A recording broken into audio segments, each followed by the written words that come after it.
Hidden beneath the seas, the walls of a great city are visible. There are those who believe the architects were the vanguards of a society that took root in a new land. Who built it and why are still unknown. Perhaps these ancients knew more of the world than modern men imagine. In any civilization, there are some who take risks, men who reach beyond safe borders.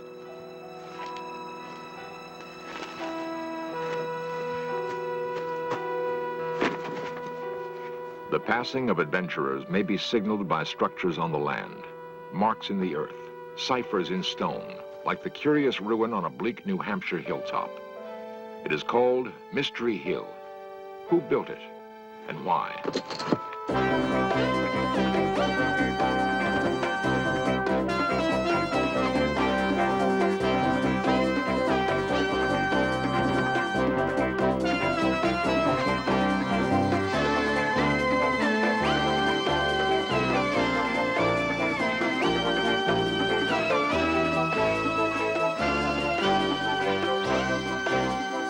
New evidence suggests that North America was colonized long before the birth of Christ. Who were the colonists? How did they come to this wilderness?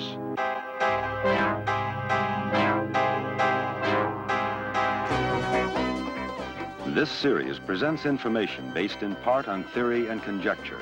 The producer's purpose is to suggest some possible explanation, but not necessarily the only ones, to the mysteries we will examine.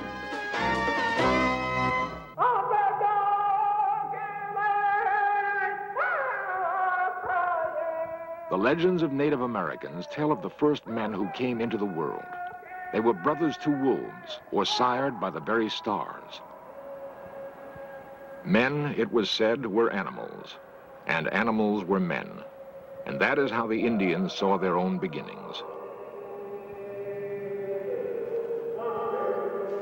Beyond Indian legend, we really know very little of those first men. Time and again, we find marks of their passing.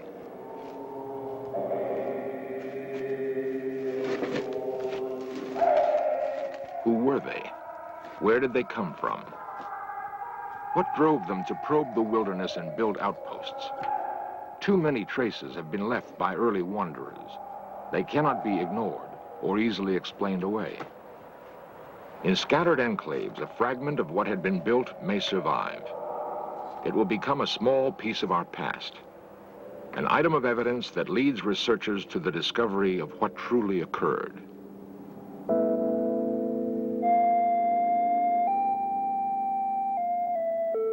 When 17th century Europeans colonized what is now New Hampshire, they found that someone had been there before them. At the time, no one thought much about the stone ruin near New Salem. They called the curious stone structure Mystery Hill and let it go at that. Mysterious it was, totally unlike anything else the Europeans would encounter in their settlement of North America. It would not be until 300 years had passed that investigators would begin to solve the riddle of Mystery Hill. Their research would challenge some cherished ideas about the past. It's easier to cling to traditional beliefs than accept the possibility that we really know very little about our past. But if new ideas are sometimes uncomfortable, they can also be exciting. In the past year, evidence has been uncovered which suggests that there was a highly civilized presence on the shores of America thousands of years ago. The land called America was not devoid of people when the Europeans came. Europeans called the natives savages. The natives called themselves Ottawa and Cree, Mohawk and Seminole, Dakota, Pawnee, and Kiowa. They were as unprepared to meet Europeans as the settlers were to understand them.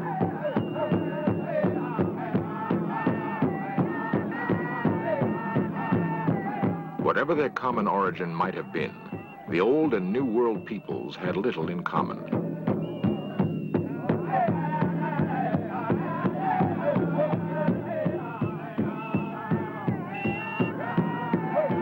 For the most part, the American Indian was still in the Stone Age. They revered their physical environment and lived close to it. They built lightly on the land, and although they banded together into great nations of hunters and warriors, their cities had no more lasting impact than a carpet of bright leaves in an autumn forest.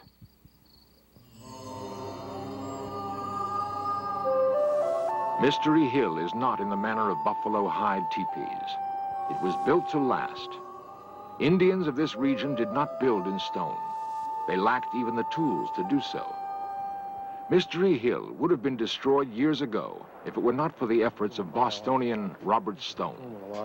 Stone bought up the ruin so that it could be preserved for scientific study and the enjoyment of tourists. They would put the ashes in there, in other words. That's what we assume, yeah. Was this standing when you came here? Yes. Professor Hans Holzer has come to learn what Stone knows of the site. A noted author and student of antiquity, Holzer will attempt to answer the questions: who passed this way and why?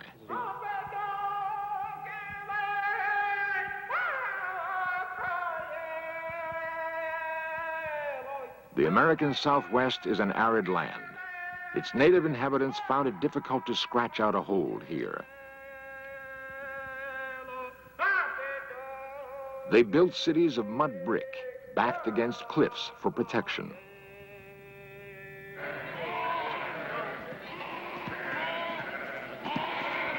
Life hasn't changed much for the inheritors of this land.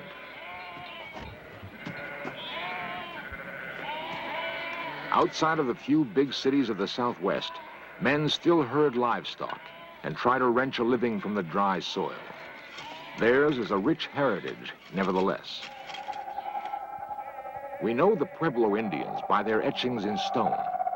Their cliff-bound apartments showed thoughtful design and careful execution. But brick is not stone. The techniques used to build the Pueblos did not build Mystery Hill.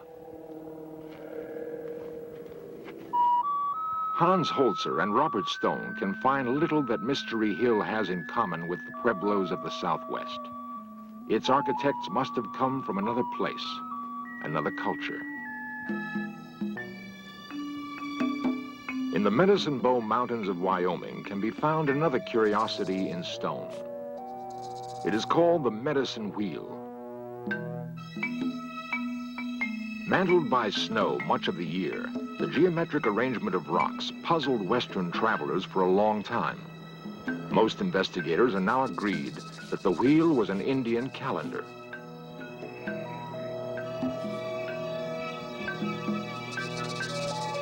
By the placement of stones, its makers could calculate the time remaining before the summer thaw.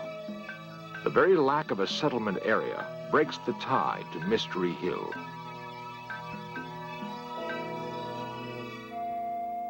The long central lane at Mystery Hill is reminiscent of some walled-in streets of ancient Europe. And where does the lane end? At a large central structure, Professor Holzer has reason to believe was a temple. Again, a slender thread which may link Mystery Hill to the great cities of ancient Europe.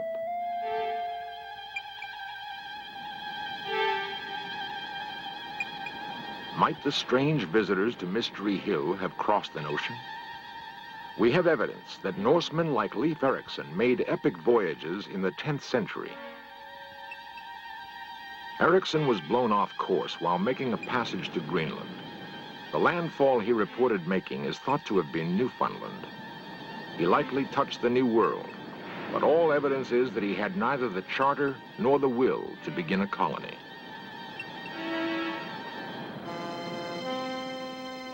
"500 years later, the Spaniards and the Portuguese would supplant the Norsemen as explorers of the sea. A leading navigator of the day was Christopher Columbus, who convinced the Spanish throne he could sail west to India.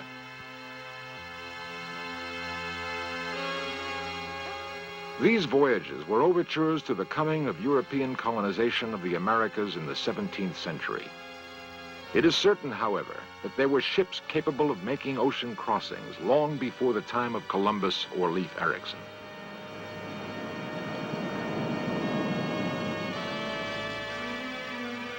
Did the strange visitors who built Mystery Hill arrive by ship from the east?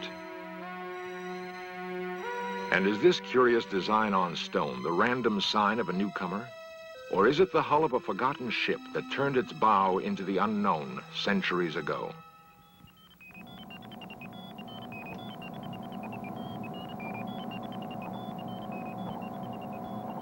At a laboratory in Cambridge, Massachusetts, scientists burn a bit of charcoal found at Mystery Hill. Charcoal is largely carbon, and carbon contains minute quantities of radioactive material. This material decays at a constant rate. Knowing that, scientists can fix the age of the sample. They determined that it is at least 3,000 years old. The charcoal was found wedged between slabs of rock at Mystery Hill. The fire that produced it was lighted 1,000 years before the birth of Christ. And the open question remains, but by whom?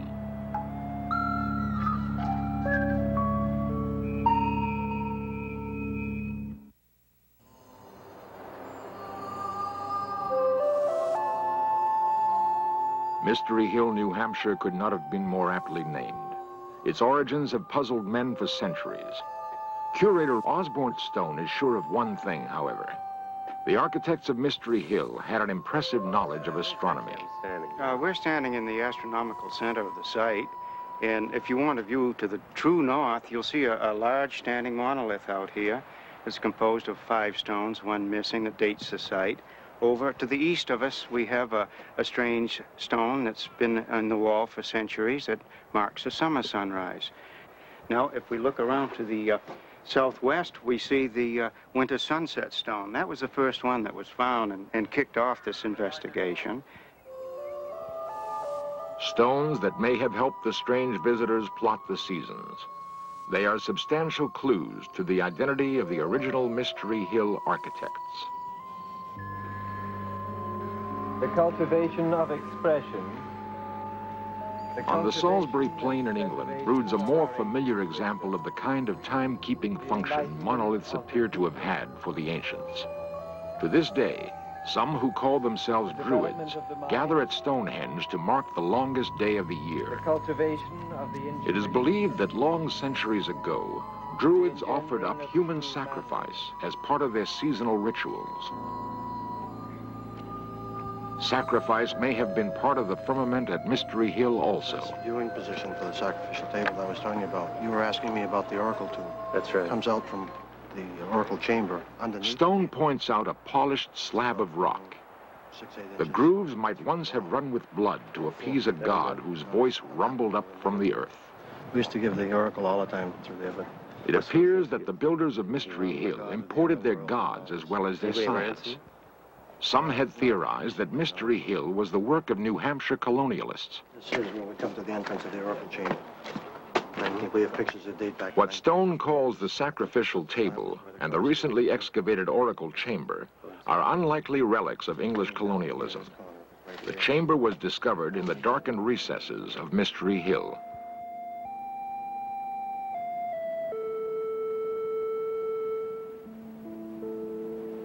Professor Holzer has seen similar sacred grottos before, complete with speaking tubes to humble the faithful. The so-called oracle chamber had been the work of another society, a civilization where obedience to the Delphic voices was immediate and complete. The chamber was found not in America, but amid the ancient ruins of the Mediterranean. Holzer will need more than these similarities if he is to advance his theory about Mystery Hill's strange visitors.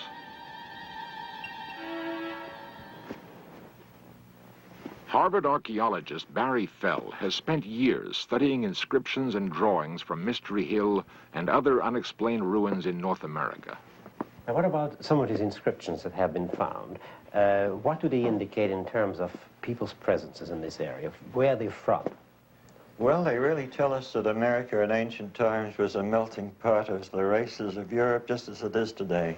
Same peoples from all parts of Europe and North Africa, living together, even speaking their own languages side by side, and writing their own inscriptions in their own writing systems. What people came here? Basques from Portugal, Celts from Spain and Portugal, Phoenicians from Carthage and probably from Phoenicia itself in Syria, and ancient Egyptian traders too. Why do you think these people came here?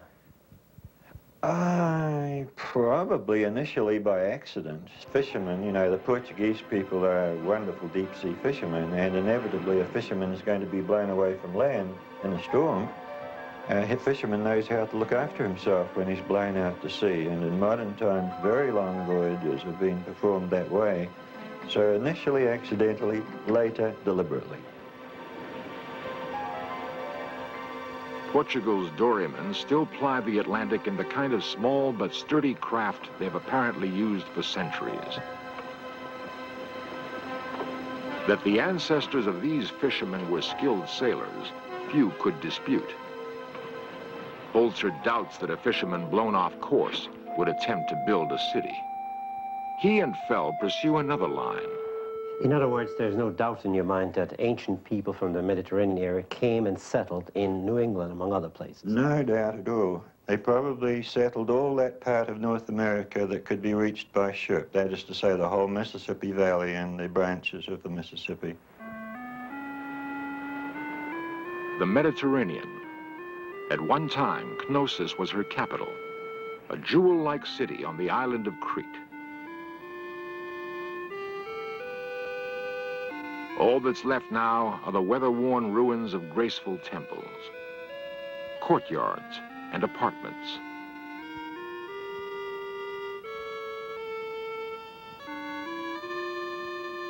The people of this island were called Minoans. They were heirs to Phoenician sea kings who sailed here from what is now Lebanon. The Minoans loved music and art almost as much as they loved the sea. Even their architecture had a lyrical quality. The sea never seemed far from their thoughts.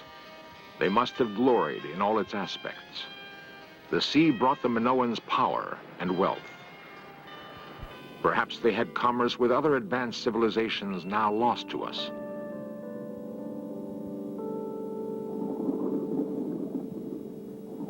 History records that there were catastrophic earthquakes in the Mediterranean basin around 1600 BC.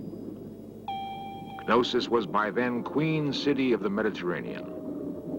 She may have been a haven for the refugees of doomed civilizations. If so, the influx of new citizens must have created pressure for expansion. The Minoans already had colonies on the north coast of Africa, and recent evidence discovered underwater in the Caribbean suggests that they had traveled to the Americas. It is nevertheless a radical theory that sailors from a Bronze Age culture could have dispatched the first strange visitors to the New World. Professor Fell, how do your colleagues at Harvard feel about these amazing discoveries you've made? Very mixed feelings. My closest colleagues, who of course support my work and assist me in it, have very positive feelings, and some other colleagues, more particularly concerned with traditional aspects of archaeology, so far have not supported my opinions. Well, how did the ancient Phoenicians get here? They had ships, Dr. Holzer, better than those available to Columbus. Here is a carving of the hull of one of them that we found at Mount Hope, Rhode Island. We have one other carving from another part of North America. And then the fact that they made the voyages is sufficiently plain from the inscriptions that they left en route. The inscriptions Professor Fell refers to are found in abundance at Mystery Hill, if one knows what to look for.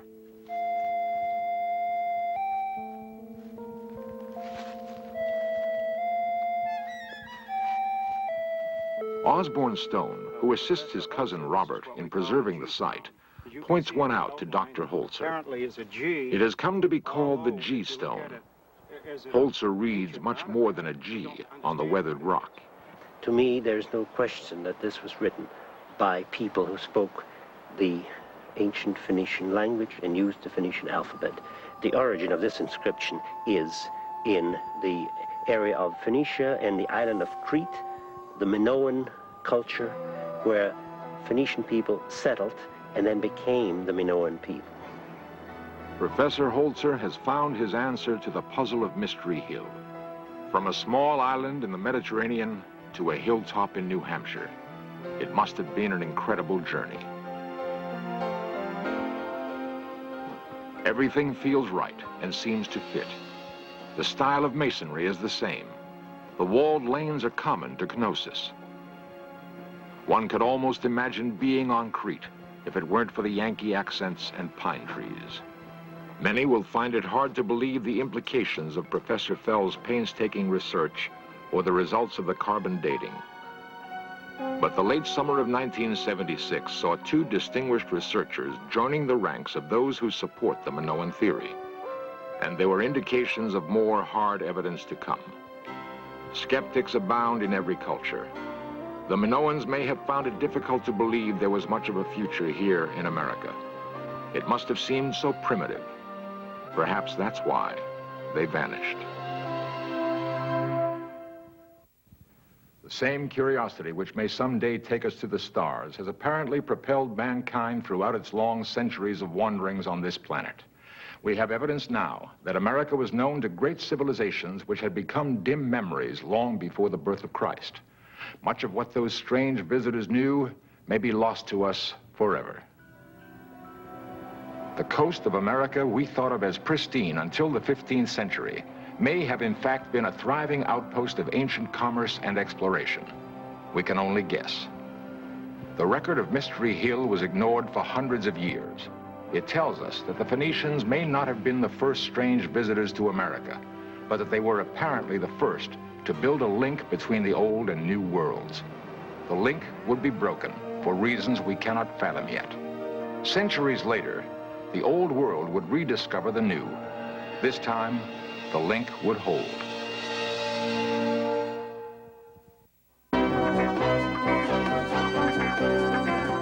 Lost civilizations, extraterrestrials, myths and monsters, missing persons, magic and witchcraft, unexplained phenomena. In search of cameras are traveling the world, seeking out these great mysteries. This program was the result of the work of scientists, researchers, and a group of highly skilled technicians.